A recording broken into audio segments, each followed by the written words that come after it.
we were a group that included 5 breeders, and there was also physiology and modeling in my person.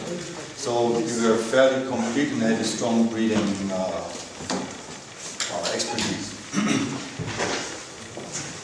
Maybe first, in general, the general vision about rice is that rice is a global food crop, probably the most important one, and it will remain being that.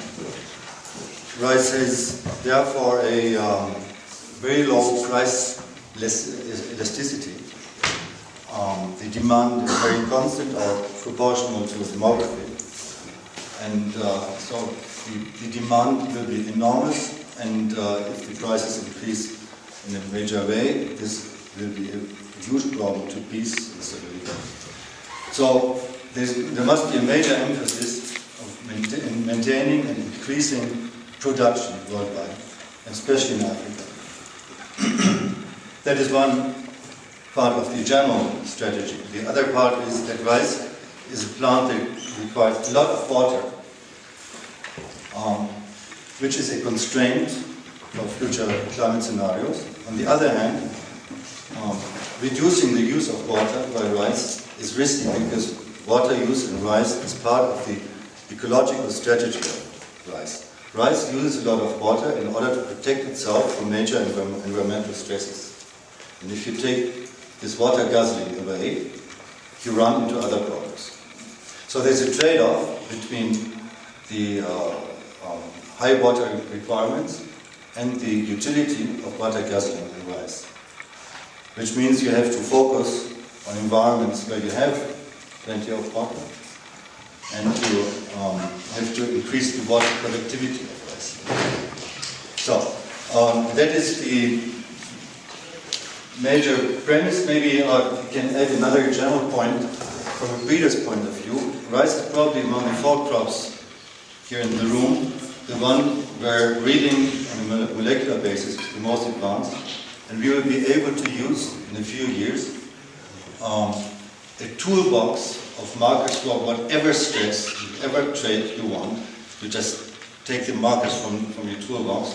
You can massively go into assembly of plant types, which is not the same, which is not true for the 3 other crops. So they are privileged in that sense. Okay. Now, things become complicated as we look into the traits that we think we need. Because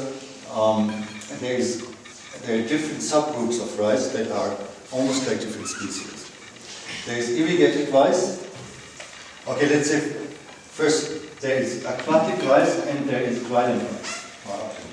You're going to make a summary of this, right? You're not going to present every single line. I know.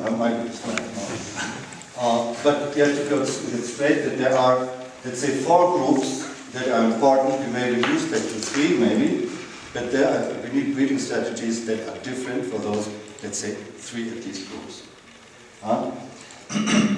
They have some things in common, but many not in common. There is the irrigated rice, that is a high input system that will feed the world, and that needs major investment in keeping yield potential very high and yield very high. There's its main version, which is sort of the poor brother of irrigated rice, where you have basically the same plant type requirements, but you add into multiple stress tolerance, which makes it complicated, and there are trade-offs. Upland rice is grown like wheat or so, and you may have actually similar traits on your wish list as you would have for wheat or barley. Now, what are the important traits there? Cutting across are quality traits, are multiple pathogen and pest resistances. I don't go into any detail there. For the favorable environments, the favorable upland and the irrigated, CO2 fertilization is something to be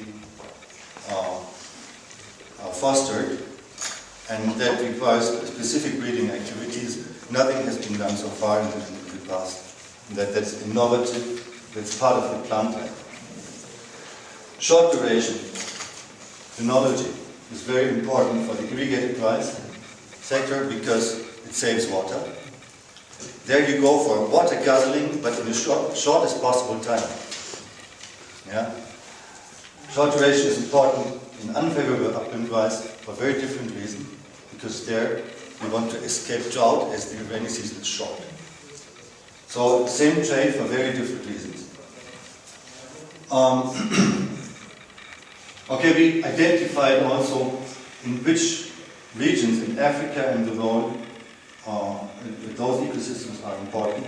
I don't go into detail there now, it's just that information was collected.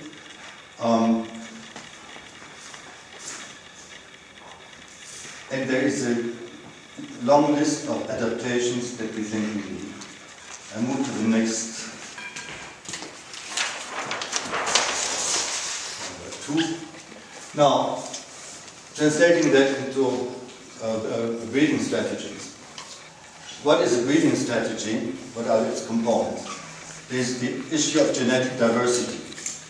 We need geneticists for all the traits that we are considering. And their major decision was, we need to go beyond the limits of the species. We need Galarrhina, also in addition to Sativa, and we need wild species source in order to make our plant lives. So, genus-wide trait collection, and not only within the species. Then, second component for the breeding strategy, the target traits. On the basis of what we outlined already, without in detail now, an idiotypes need to be concocted for each of those 3 or 4 TPDs, and that's where modeling comes in. And that will serve then as a wish list for the traits that you integrate through molecular markers. Third component, genetics of those target traits. Now, there we are, as I said, in the privileged situation that we will have a toolbox for the assembly of plant types by breeders through molecular work. So there are very strong links to work going on in several centers, and we will be in a good position to translate our concept into reality. And then we need reference environments where we can do testing, sites that are representative of the TPE. And for those sites, those environments, we need long-term climatic information because temporal variability has to be built into the breeding process. Now, this translates into breeding itineraries. There are several possible breeding itineraries which I will not present individually, but the concept that was agreed upon was that for all those traits that constitute the plant type, they are listed here, we have marker-assisted back-cross-based pyramiding. That is the strategy.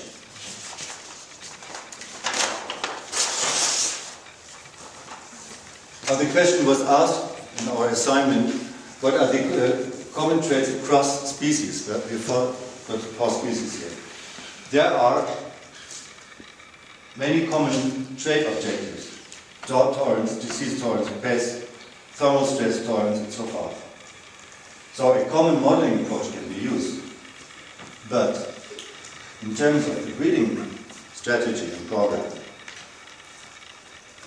each species requires strictly its own independent approach, because genetics and markers will be specific to cross. By nature they are. The G by E, genotype by environment interaction, and the inter-trait interaction are also specific to the species, specific to the TPE. So joint breeding activities or joint breeding strategies don't make actually any sense across those species for very practical good reasons. But common traits across those ecosystems of three or four exist, and what's important is that all those three or four breeding problems can draw from a common library of markers, and there we refer to the list on the previous page. Last, regarding the general vision that emerges from that, what is actually new? Because if you look at the list of traits, all this figures already on breeders' objectives, the list of objectives. What is really new here is that specific for those, let's say, 3 environments, or 4, we will be able, with the target, to combine all desirable adaptations in one single breeding crop.